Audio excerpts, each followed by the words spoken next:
Buenas oyentes de Voces de Lucha.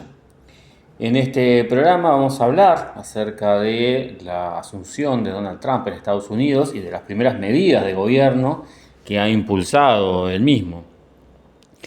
El acto en el cual asume Donald Trump la presidencia de Estados Unidos está marcado sobresalientemente por la presencia de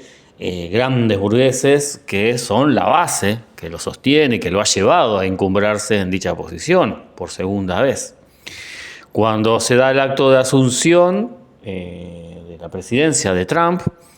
en primera fila se encuentran personajes como Elon Musk, que es el dueño de lo que era Twitter, ahora rebautizado X, empresas como Tesla, un gran especulador, capitalista, explotador a nivel mundial. Jeff Bezos, que es el dueño de Amazon, entre otros negocios. Amazon es la principal empresa de comercio electrónico de Estados Unidos, controla aproximadamente el 70% del comercio electrónico en ese país. Es dueña de desde plantaciones hasta almacenes, redes logísticas, etc. No cosa menor, dueño también de uno de los periódicos más importantes de Estados Unidos, el New York Times,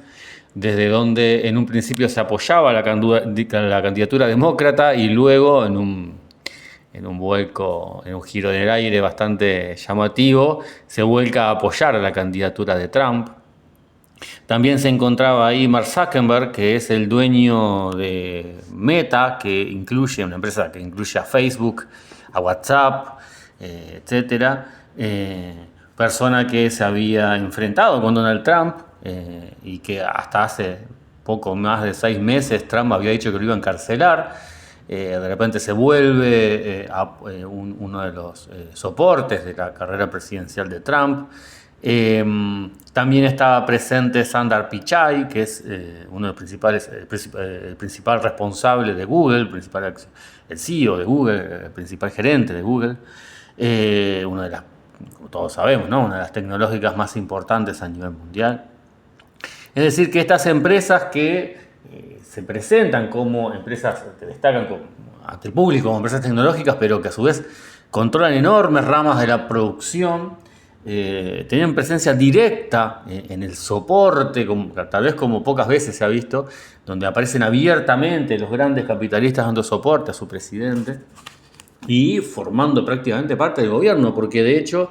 Elon Musk, el primero que mencionábamos, pasa a ser nombrado por Trump como el responsable de todo un proceso de reajuste estatal, de recortes en gasto estatal, recortes en empleos estatales en Estados Unidos,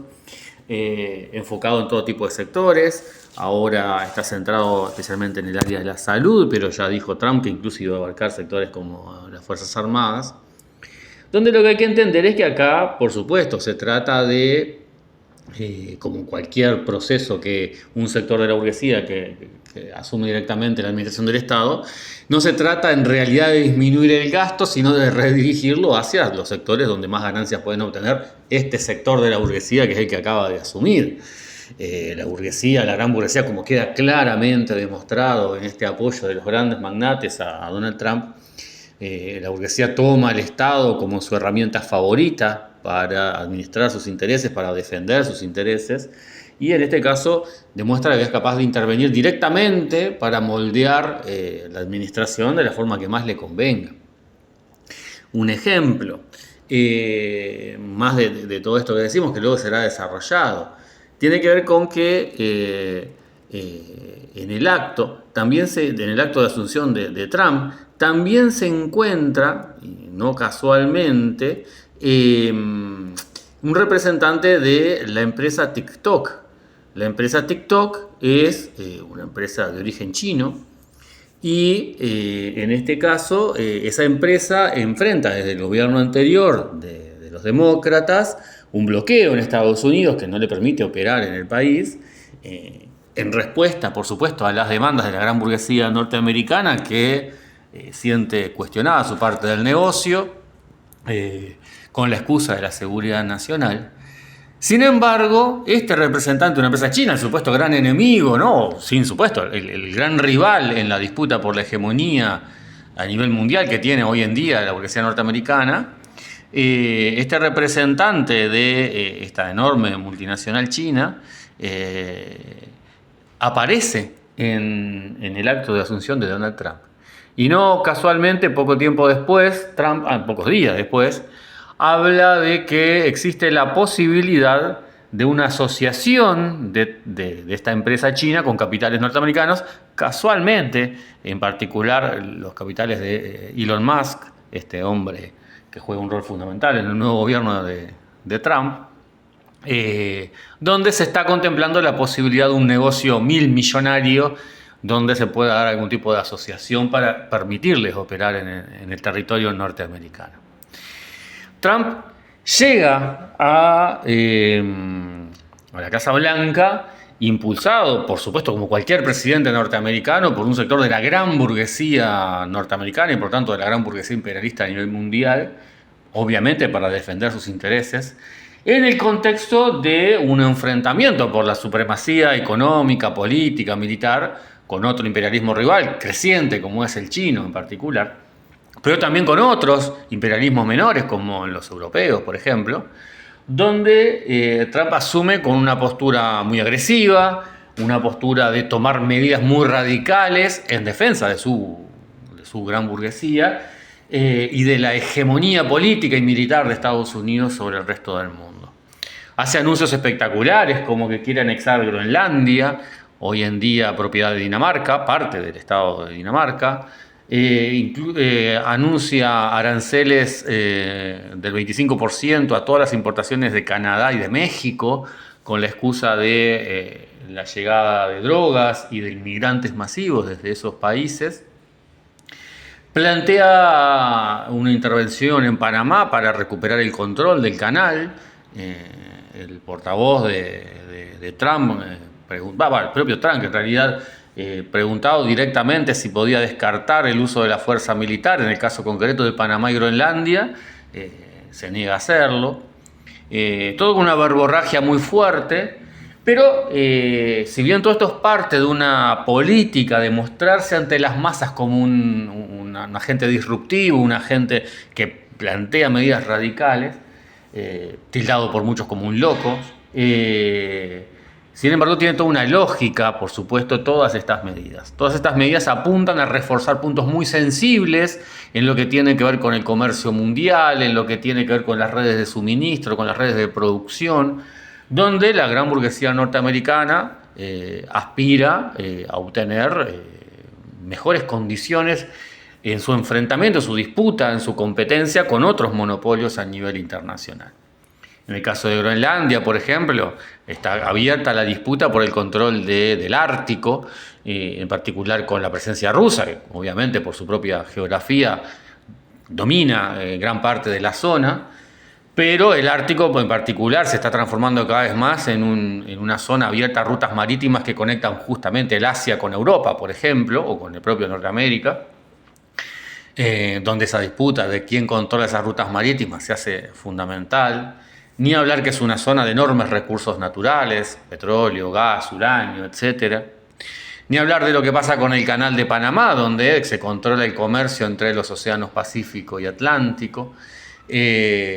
Una serie de puntos donde la actitud extremadamente agresiva de Trump, que obviamente va a terminar llevando a un proceso de negociaciones y búsqueda de acuerdos, sin embargo, no debe dejar de ocultar lo que está de trasfondo, ¿no? La búsqueda de la burguesía norteamericana de mejores condiciones en su disputa, en particular a nivel económico y comercial con China, pero también militar, tanto con China como con Rusia, y el mantenimiento de la hegemonía sobre Europa, que cada vez se convierte más en una potencia a nivel secundario. De hecho, con esto de las medidas que se anunciaban sobre México, los aranceles de México y Canadá, ya inmediatamente antes de entrar en vigencia el 25% arancelario sobre los productos importados de México, hay un acuerdo entre el gobierno mexicano, una serie de conversaciones que se abren entre el gobierno mexicano y el gobierno de Estados Unidos, buscando un acuerdo para evitar el arancel, y como parte de ese alto el fuego, digamos, en este proceso, México ya desplegó más de 10.000 soldados en la frontera para controlar el avance migratorio hacia Estados Unidos. Yendo a ese tema, justamente salta al analizar estos temas el por qué Trump es votado, ¿no? La llegada de Trump al poder es un proceso la vuelta de Trump al poder, pues ya estuvo hace unos años, pero es un proceso que se enmarca de una tendencia general que se está dando en muchos lugares, que tiene que ver con un giro a la derecha del electorado, con el desarrollo de propuestas de derecha que se plantean como disruptivas, como fuera del sistema político, donde justamente los sectores más nacionalistas, homofóbicos, xenófobos, más tradicionales, los que representan a los sectores de la burguesía que históricamente ha dominado todos nuestros países, se presentan como los críticos al sistema y a las enormes debilidades que enfrentan las sociedades y a la enorme corrupción estatal y a las situaciones de pobreza, etc. El hartazgo de las masas contra la falta de soluciones que obtienen de los diferentes gobiernos lo está capitalizando en muchos casos sectores de la extrema derecha. La extrema derecha gobierna en Italia ya desde hace varios años, gobierna en Hungría, ahora vuelve a gobernar en Estados Unidos, tuvimos el caso de Bolsonaro en Brasil, Milei en Argentina. Gente que se presenta como de afuera del sistema político, y si uno mira sus discursos, son sumamente críticos con la corrupción, con la élite política que gobierna de espaldas al pueblo. Son extremadamente críticos con la situación económica que viven las masas de trabajadores, pero, por supuesto, la salida que plantean es el reforzamiento del sistema capitalista, el reforzamiento del sistema de dominación de la burguesía, por tanto ninguna solución viene ahí para las masas. Sin embargo, ocupan un lugar que claramente la izquierda, y en particular la izquierda revolucionaria, no está ocupando. La crítica al Estado, la crítica al sistema capitalista en su conjunto, el asumir posiciones radicales de transformación de la sociedad, justamente en la mayoría de los casos deja lugar en la izquierda a posiciones reformistas, posiciones de defensa del Parlamento. Sistemáticamente, ante las situaciones de desarrollo de las crisis económicas, sociales, desarrollo del descreimiento de las masas populares ante los gobiernos, como está pasando en Estados Unidos, pero como pasa en Argentina, como pasó en Brasil, la izquierda se encuentra defendiendo la institucionalidad burguesa, se encuentra defendiendo el Parlamento, se encuentra bajando el programa, tratando de no apartarse de la mayoría reformista o progresista, y en definitiva se genera el caldo de cultivo perfecto para que la crítica despiadada, la crítica radical contra el sistema político de la democracia burguesa la suma a la extrema derecha. Pasa en Argentina, pasó en Brasil, pasó en Italia, pasa en Hungría, está pasando ahora en Estados Unidos y seguirá pasando mientras la izquierda no asuma su tarea fundamental, y en particular la izquierda revolucionaria, de criticar frontalmente y combatir frontalmente contra toda la institucionalidad burguesa, incluida su institucionalidad democrática. Como decíamos, en Estados Unidos esta situación no se da en el vacío. La situación económica y social de Estados Unidos es extremadamente compleja. Durante el gobierno de los demócratas, el último gobierno demócrata, se tiene un promedio y termina cerrando sus gobiernos con unas cifras que rondan los 38 millones de personas en la pobreza, según las propias cifras oficiales. Esto es un 11,5% de la población de Estados Unidos. Es casi la población total de Canadá. Si bien se plantea el discurso del emprendedurismo, del ahorro como la base de la fortuna, el 65% de los estadounidenses no logra ahorrar a fin de mes. Más de 25 o 26 millones de personas tienen que tener 2 trabajos para poder sobrevivir. Por supuesto, las minorías étnicas, ¿no? Latinos, negros, etc., son los que tienen mayores niveles de pobreza, superando el 50%. Y sobre todo un fenómeno que ha sido extendido a todo el mundo y que golpeó muy duramente a las masas populares en todo el mundo y también en Estados Unidos, ha sido la disparada inflacionaria que se dio luego de la crisis de la pandemia, que ya por supuesto había golpeado el ingreso de los hogares, la actividad económica, etcétera, etcétera, Pero, para que tengan una idea, en el gobierno anterior, el gobierno de Biden, por el proceso inflacionario, las masas populares, las masas trabajadoras norteamericanos, perdieron un cuarto de su poder adquisitivo, casi un 25% de su poder adquisitivo, desde el 2019 hasta el cierre del gobierno de Biden. Si bien la inflación se controla el último año, es lo que pasa en todos lados. Después que los precios subieron, y por más que ahora suban más lento porque la inflación disminuye, siguen subiendo precios ya altos. Por lo tanto, la cuestión de los alimentos es un fenómeno, la carestía de los alimentos es un fenómeno que abarca a todo el mundo, pero en particular también a amplias masas de la población norteamericana. Y ante esta situación, ¿cuál es el planteo de los demócratas, ¿no? Los sectores más progres, que tienen su fortaleza en las bases intelectuales, capas medias, más formadas, universitarios, pero que también, por supuesto, responden a los intereses del gran capital imperialista y que ya han demostrado a lo largo de toda la historia que tienen un apetito guerrero brutal. De hecho, los demócratas han mantenido a Estados Unidos constantemente en guerra y, de hecho, por ejemplo, situaciones como la masacre del pueblo palestino en Gaza, el genocidio del pueblo palestino en Gaza, el estallido de la guerra en Ucrania, se ha dado bajo los gobiernos demócratas. Pero, como decíamos, en el discurso interno, estos sectores hacen especial hincapié en lo que se llama la agenda de derechos, en la declaración formal de derechos en el tema de género, la declaración más que nada formal en el tema del derecho al aborto, una serie de temas en el tema racial, etcétera, donde formalmente en el discurso se plantea para esos sectores una gran importancia, o sea, en el discurso electoral de los demócratas se centra, como pasa con el Frente Amplio en Uruguay, como pasa con el peronismo en Argentina, la defensa de las disidencias sexuales, se hace hincapié en las cuestiones de género, en diferentes cuestiones que obviamente no van a la raíz de los problemas y que afectan sobre todo, o mejor dicho, no es que afectan, porque afectan como siempre en los sectores más pobres de la peor manera, pero que están en la preocupación, en la agenda política de sectores más de capas medias, mientras que los problemas más masivos y que justamente repercuten en todo esto, como la falta de aplicación concreta de estas políticas, la falta real de un sistema de salud, por ejemplo, que garantice el aborto seguro para diferentes sectores sociales, que garantice la protección a los sectores más vulnerables ante las persecuciones raciales, de género, etcétera, etcétera. Eso no se hace en los gobiernos progres, la cuestión pasa todo por una mera cuestión discursiva, la realidad concreta de las condiciones de vida de todos estos sectores no se ha mejorado,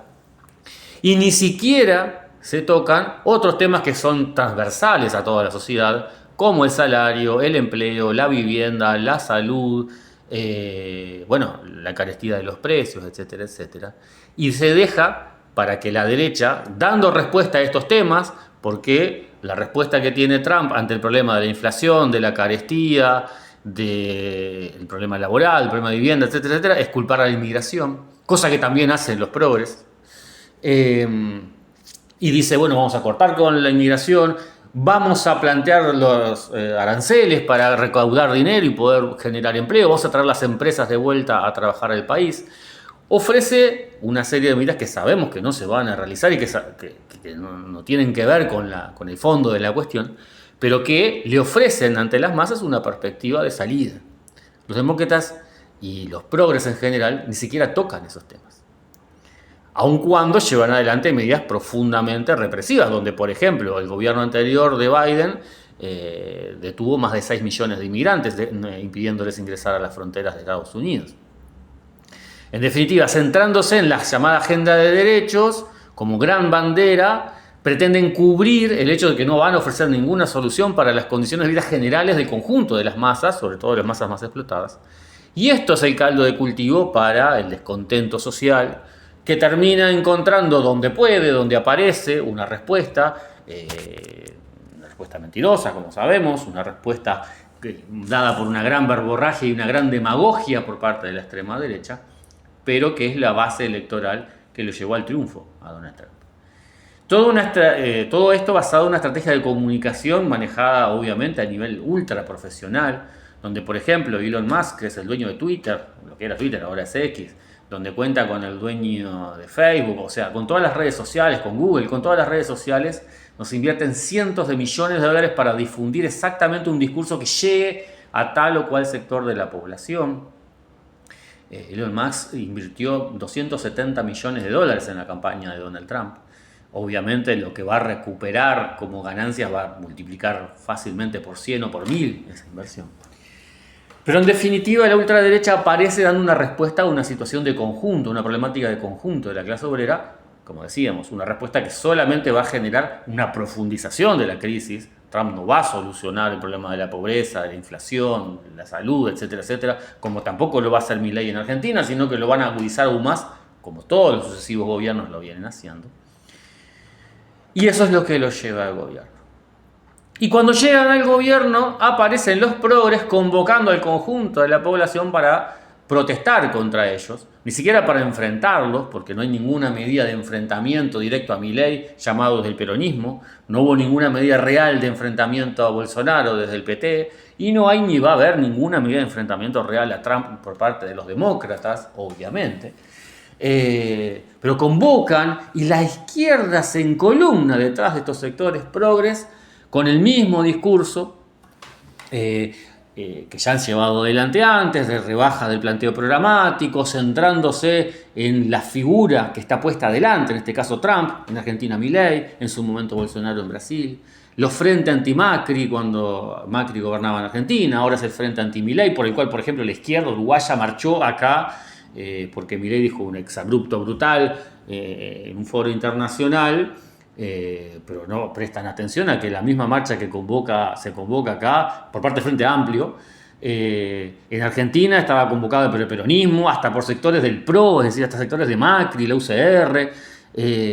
La izquierda se presta a este tipo de cosas, a los amplios y amplísimos frentes en contra de estos